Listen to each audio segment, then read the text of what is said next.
Thank you so much for joining us in the War Room, Spooz. Congrats on finishing on top of the Cards Open Singleton Swiss bracket. You were a perfect 6-0. Now, I know you're one of the top streamers in the community and you're fairly well known, but for those of you out there who don't know Spooz, do you care to take a few moments to introduce yourself? Yeah, sure. First of all, thanks for having me here today for that little interview. Yeah, as you already mentioned, my name is Spooz. I'm 38 years old, and yeah, I started playing cards in March 2019, around that. And yeah, started streaming in September 2019 since I enjoyed this game a lot and wanted to give something back to the community. And yeah, want to help newer players with some tutorials and videos and decks to share. And yeah, so we are here today. And yeah, the Singleton format was really fun so far. And I'm pretty excited for the top 16 here to come. Awesome. And you've played in our regular Cards Open tournaments before as well. So just the open format. How, you mentioned the Singleton tournament being fun and that format being fun. How do you prepare for a Singleton tournament versus just a regular open? Yeah, I experienced that it's very, very different with the special formats, especially because when you play a regular tournament with regular rules, you just can test your decks in ladder because you're facing similar decks. And with a Singleton, and especially in the Pauper format, that was really the struggle, because the Pauper decks are really, really bad when you play them in jungle, in ladder, especially in higher ranks. It's so problematic to test your decks because you're not knowing if they are good against the same deck type, because when you play in Singleton format, everybody is playing Singleton. Right. And yeah, it's very, very hard when you don't have a partner to test with. And that's why I'm really, really happy that I joined Team Radiant just before that tournament.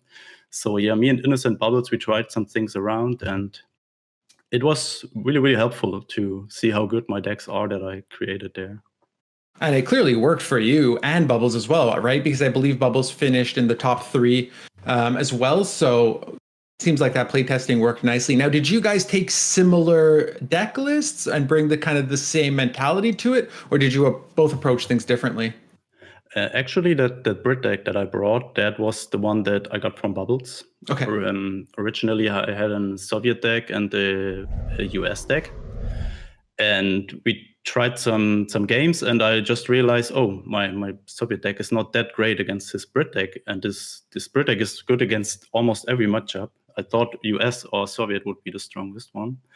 Yeah, and so I decided to bring Britain and US, and both decks perform really, really well. Especially the research cards did a lot of work in almost all the matches.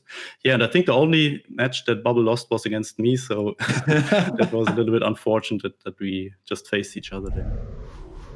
Fair enough. And I think it's interesting you bring up the research cards, actually, because if you think about it, in a Singleton deck, your best cards are a little bit less concentrated because you have to bring more of a variety. So the research cards take a bit more time to pull off, but I imagine the matches end up being a little bit slower because it's more difficult to find some of those key pieces. Is that something that you saw in the Singleton format? Yeah, we just realized that aggro decks are not really a thing in Singleton, because aggro decks are really relying on cheap and a lot of units that go fast on the board and deal damage to your opponent.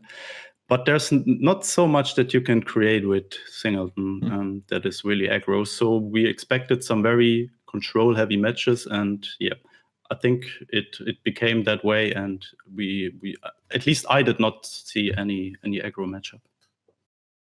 Right on. So seeing how the meta obviously shifts a little bit with this being Singleton, it's also different because you do have an open deck list format. Does that change what you bring to the tournament? Are there certain decks that maybe don't perform as well when they're not a surprise and don't fare well in an open deck list format? Or, did you feel comfortable knowing even if my opponent sees what's coming, they won't be able to stop it or to really counter it? Yeah, I mean, I did not really put the focus on that one, that I would not bring decks that. So usually what you don't want your opponent to know is when you play an OTK deck. So he's not seeing your OTK coming. But in Singleton, it's very hard to create something like that. There might be some ways to, maybe with the Japan Fury fighters with both sort of ranks, so you can put up 14 damage in one turn, something like that. But besides that, there is, I think, autocannon. That OTK with autocannon is not really working because you don't get too much tokens from the cards that you need for that. So I would not put the decks to not be countered by my opponent knowing what I'm bringing. In general, I don't like the open deck format too much. I prefer the closed deck list, just knowing what nations and allies your opponents bring, because it's completely other play style. It starts by the mulligan that you have to decide. You're just seeing the nation of your opponent. For example, Japan, it's now not in Singleton, but in other formats. And you have to choose, is he playing resistance? Is he playing aggro? Is he playing maybe Japan midrange? It starts with this, and when you have open deck list, you just check the deck list, see, okay. And so it's completely different, but both have their things, but I prefer the closed deck list. And I think you bring it up perfectly. They're completely different formats, because being able to look and see exactly what your opponent has in their deck versus not is just changes the mentality and how you approach the game. Are you a type of player in an open deck list format that'll look through the list and go, okay, I have a good idea of what they're bringing? Or are you the type of player that sits there with the deck list and kind of crosses off cards as they play them, so you know exactly what's left in your opponent's deck at the end of the round? No, that's not what I did there.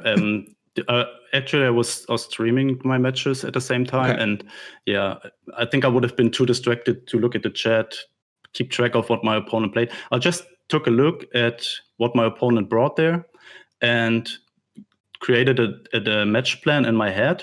What is his win condition? What do I have to do to beat him?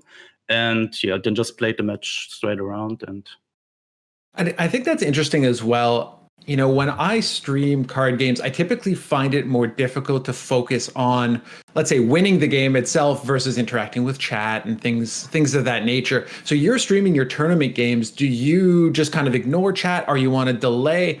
Do you find that it changes? I mean, obviously it doesn't change your success in tournaments, as you were 6-0, even though you're streaming the games. How do you approach streaming in a very competitive type of scenario like a tournament? So just to make clear, I think I would have not streamed my World Championship games there, because there's always the risk that you get stream sniped when you just stream live, and your opponent is not only knowing what is in your deck, but also what is in your hand and what answers do you having for his cards. But yeah, since it is just some packs that I'm giving to my community anyways, so I'm just doing this for the fun, and I want to see other players play a tournament. What is my thought process there? What can they learn? How should they go into a tournament? And that's why I did it this time live. And yeah, it looks like it's not really doing much, because can go 6-0 anyways. Yeah.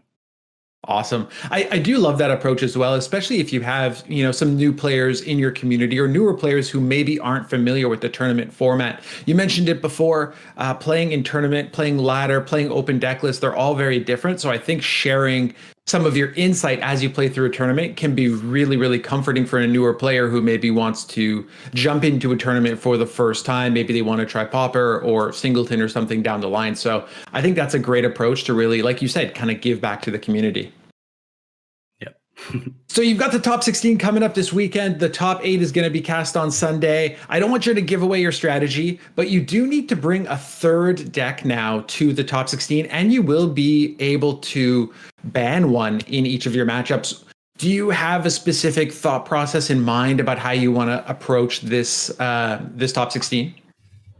Yeah, first of all, I'm going to check what the other top 16 participant brought in their Swiss round.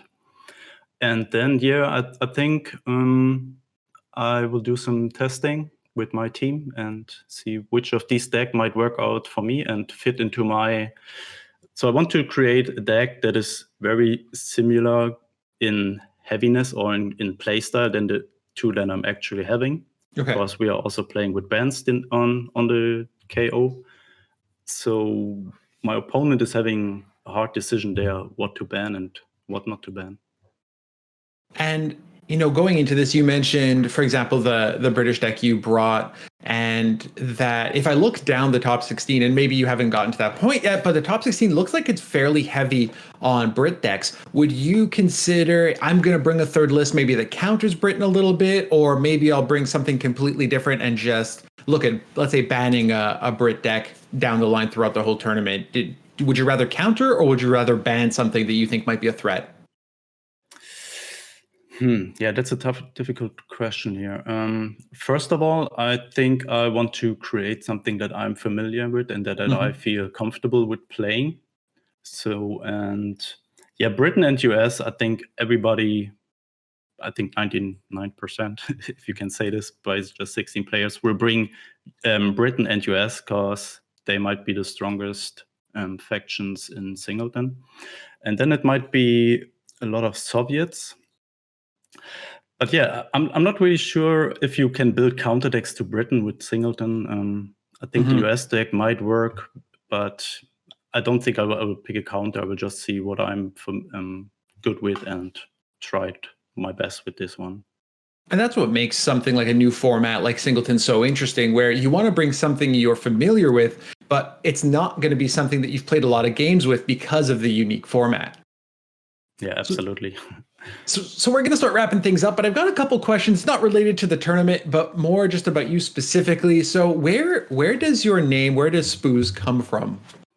Yeah, actually, that was a really well-kept secret so far. Oh. And I thought a lot if I want to reveal it here or later, but it's not that big of a thing. So I think I might just give it for free now. So we've got this inside scoop here. We've got breaking news. Yeah, it's also a little riddle inside. And so far nobody could solve it. But yeah, it also has to do something with my first name. Okay. This is also having 5 letters. And if you just take the next letter in the alphabet from my first name, then you just create Spooz with it. And I found that out, I don't know, 20 years ago. And I found it that interesting that I kept it as my internet nickname.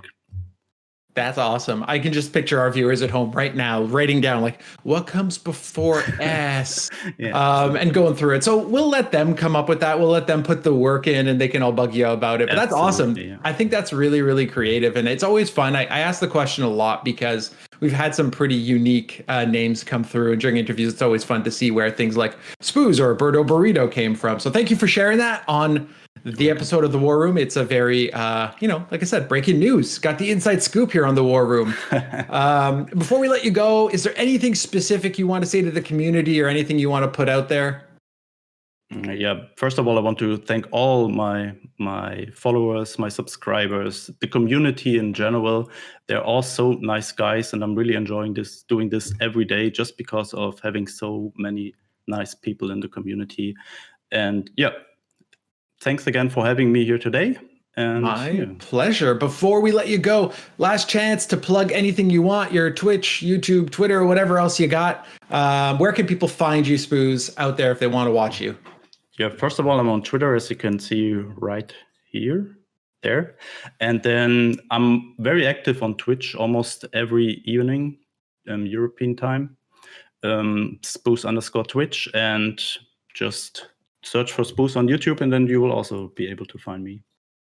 Awesome. Well, thank you so much, Spooz, for coming and hanging out with us in the War Room and giving some insight on the top 16.